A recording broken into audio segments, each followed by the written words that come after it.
औज़ुबिल्लाहि मिनश्शैतानिर्रजीम बिस्मिल्लाहिर्रहमानिर्रहीम अल्लाहुम्मा सल्लि अला मुहम्मद अस्तगफिरुल्लाह।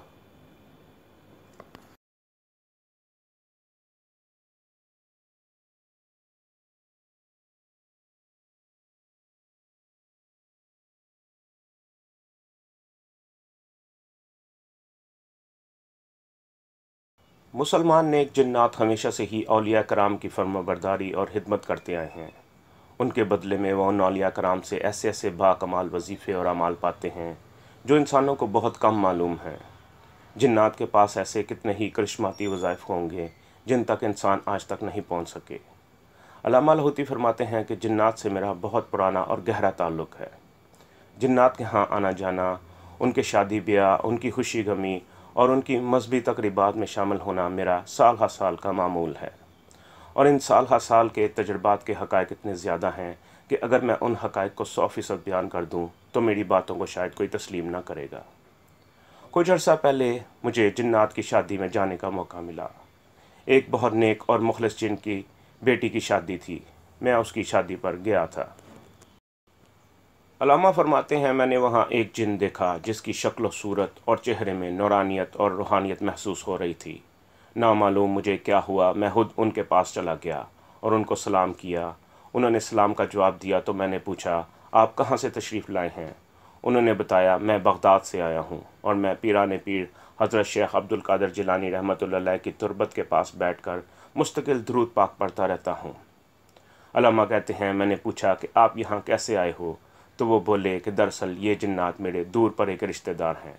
इन लोगों का इसरार था, इसलिए मुझे आना पड़ा। वो बगदादी जिन मुझे नहीं जानता था और ना ही उससे मेरा कोई तारुफ था। इसी दौरान खाना लग गया। हमने मिलकर खाना खाया। खाने के दौरान एक और जिन आ गए जो मुझे जानते थे। उन्होंने आते ही बगदादी जिन से मेरा तारुफ कराया तो बगदादी जिन बहुत मुतासर हुए और बहुत खुश हुए। उन बगदादी जिन के अंग अंग से नूरानियत और बरकत महसूस हो रही थी। अल्लामा फरमाते हैं कि मैंने उनसे अर्ज़ किया कि शेख, आप बगदाद से तशरीफ़ लाए हैं तो वहाँ की कोई बरकत अता फ़रमाएँ। कहने लगे, आप महलूक की बड़ी खिदमत कर रहे हैं, मैं ज़रूर आपका साथ दूँगा। मैं आपको एक चीज़ देता हूँ, वो चीज़ शायद आपको कहीं और ना मिले। अल्लामा कहते हैं कि फिर उन्होंने मुझे एक ऐसा अमल दिया जो ताक रातों में किया जाता है, यानी 3, 5, 7 और 11। इसी तरह ताक दिनों या ताक रातों में पढ़ते जाना है। अगर आपका काम 3 दिन में हो जाए तो अमल करना छोड़ दें, 5 दिन में हो जाए तो अमल छोड़ दें, 7 दिन में हो जाए तो अमल छोड़ दें। अगर 7 दिन बाद भी आपका काम नहीं होता तो अमल ना छोड़ें, उसे मुसलसल करते रहें, लेकिन ताक रातों का ख्याल रखें। इंशाअल्लाह आपका काम होगा और आपके मसाइल हल हो जाएंगे। अल्लामा कहते हैं कि वो बुज़ुर्ग जिन फरमाने लगे कि रात को इशा की नमाज के बाद जिस वक़्त आप हर काम से फ़ारिग हो जाएं तो ये अमल करना है। बेहतर तो यही होगा कि गुस्ल कर लें, वरना वज़ू करके साफ़ सुथरा लिबास पहनकर खुशबू लगाएं और किसी तन्हाई के कमरे में या किसी ऐसी जगह जहां शोर शराबा ना हो वहां बैठकर मुसलसल ये अल्फाज पढ़ें, अस्तग़फ़िरुल्लाहल अज़ीम। बस यही पढ़ना है और कुछ नहीं पढ़ना। इन अल्फाज को ठीक 70 मिनट पढ़ना है और इस तसव्वुर के साथ पढ़ना है कि सारी दुनिया के महलूक, ज़बान वाली, बेज़बान, जानदार, बेजान, इंसान, फ़रिश्ते, जिन्नात और कायनात की वो महलूक जो मेरी नज़र या मेरे शऊर में नहीं है, वो सब महलूकात मेरे लिए इस्तग़फ़ार कर रही हैं। और दूसरी तरफ ये तसव्वुर हो कि मैं दुनिया का सबसे बड़ा मुजरिम हूँ और अगर अल्लाह ताला ने मुझे माफ़ कर दिया तो ठीक, वरना ये दुनिया भी मेरे लिए जहन्नम बन जाएगी और आखिरत भी मेरे लिए जहन्नम बन जाएगी। इस अमल को ठीक 70 मिनट करना है और उसके बाद उठकर सो जाना है और फजर की नमाज ज़रूर पढ़नी है। ये 7 सदियों से आजमाया हुआ वजीफ़ा है। आपका कोई भी ऐसा जायज़ मकसद हो जिसे आप समझते हैं कि कभी पूरा नहीं हो सकता, या कोई ऐसी मुश्किल हो जो आप समझते हैं कि कभी ख़त्म नहीं हो सकती, तो ये अमल करके देखें। फिर वो बगदादी जिन फरमाने लगे कि मैं ये अमल 7 सदियों से हज़ारों लाखों जिन्नात में भी और इंसानों में भी आजमा चुका हूँ। दरअसल अल्लाह ने मेरे रिज़्क़ की कफ़ायत की हुई है। मैं सारा दिन फिरता हूँ और दुखी लोगों के काम आता हूँ। मुझे कोई भी दुखी नज़र आए, जिसका दुख चाहे बीमारी का हो, तकलीफ़ का हो, परेशानी का हो, बेरोज़गारी का हो, कारोबार की बंदिश का हो, रिश्तों की बंदिश का हो, या मियाँ बीवी की आपस में दूरी या परेशानी का हो, मियाँ बीवी के आपस में एक दूसरे की नफ़रत का हो, कोई दिल की मुराद हो, या कोई परेशानी ना टलती हो, ज़िंदगी उलझनों और मसाइल में जकड़ी हुई हो, या कोई ऐसी परेशानी हो जिसने तकलीफ़ से दोहरा कर दिया हो, इन सब परेशानियों के लिए मैं ये अमल बताता हूँ। और ये अमल बताते हुए मुझे 7 सदियाँ हो गई हैं, और इन 7 सदियों में मैंने आज तक कोई ऐसा शख्स नहीं देखा जिसने ये अमल किया हो और उसका काम ना बना हो, उसकी मुश्किल ना टली हो, उसकी परेशानियाँ दूर ना हुई हों। अगर शुरू में बात ना बनती नज़र आए तो घबराना नहीं है और ना ही मायूस होना है। मुस्तकिल मजाजी से और तवज्जो से यह अमल ताक रातों में करते रहना है। किसी का काम दिनों में हो जाता है, किसी को करते हुए कुछ हफ्ते लग जाते हैं, हत्ता के बास को ये अमल करते हुए कुछ माह भी लग जाते हैं। लेकिन ना घबराना है और ना ही मायूस होना है। इस अमल की कोई शर्त नहीं है और ना ही कोई परहेज़ है। बस यही परहेज़ है कि ना घबराना है और ना ही मायूस होना है।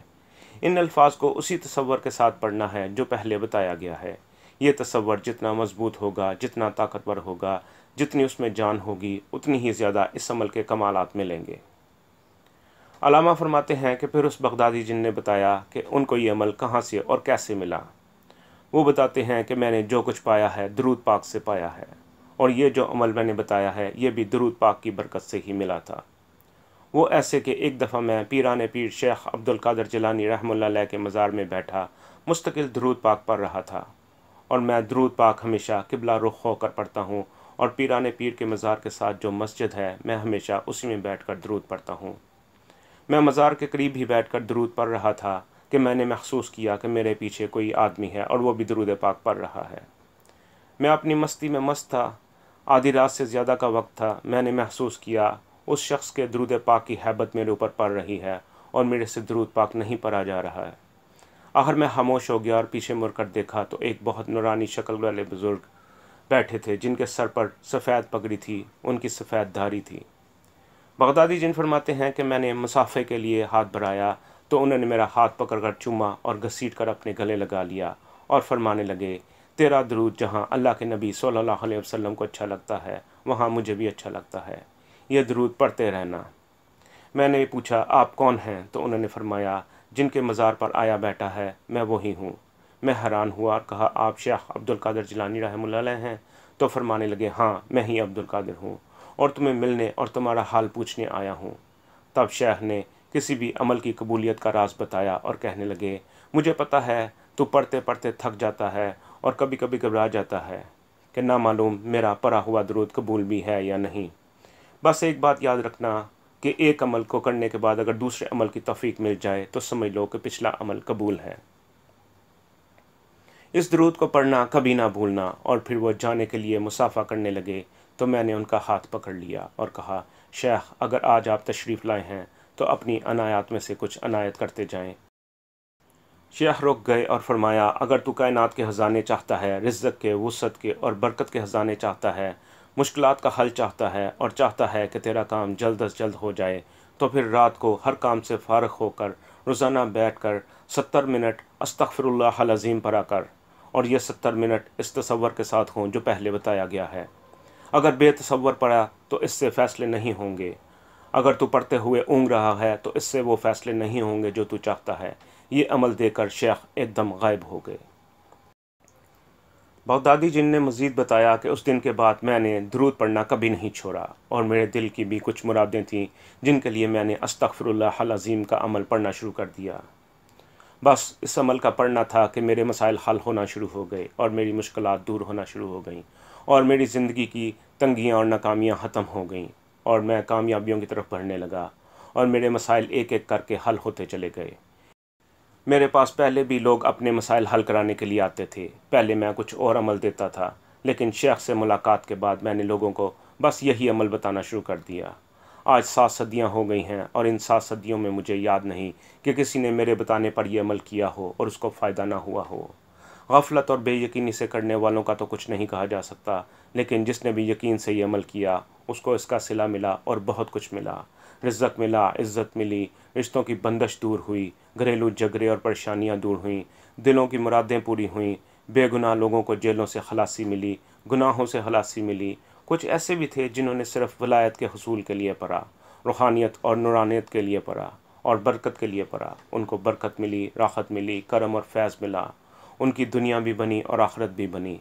रिज़्क़ भी मिला और इज़्ज़त भी मिली और शान व शौकत भी मिली।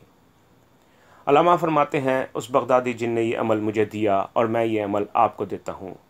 मैंने उस दिन से ये अमल बेशुमार लोगों को बताया है और जिसका भी जो मसला था ताक दिनों में हल हो गया। ये अमल वाकई असर करता है। अगर किसी के लिए ताक रद्दों का अमल काम नहीं कर रहा तो उसका कोई गुनाह या नाफरमानी है जिसकी वजह से देर हो रही है। वो ये अमल ना छोड़े और उसको जारी रखे, यकीनन उसको फ़ायदा मिलेगा और ये अमल अपनी तासीर देगा। लोगों के काम होते हैं, मुश्किलें टलती हैं, परेशानियां दूर होती हैं और 100% होती हैं।